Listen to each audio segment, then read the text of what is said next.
There's still something fishy going on in Bristol Cove, and we'll get some answers when Freeforms Mermaid drama Siren returns for Season 2.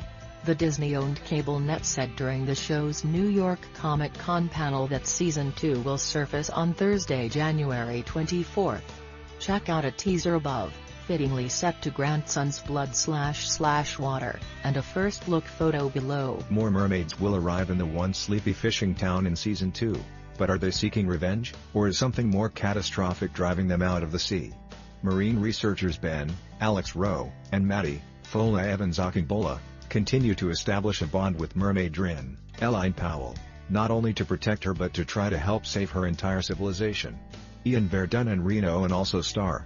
Siren was the #1 new cable drama during its spring run this year. The series is executive produced by Eric Volt and showrunner Emily Whitesell, along with Dean White, Brad Luff, Nate Hopper and Road Robb.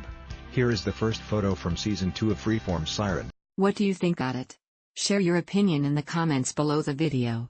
And also subscribe to the channel not to miss new, interesting videos.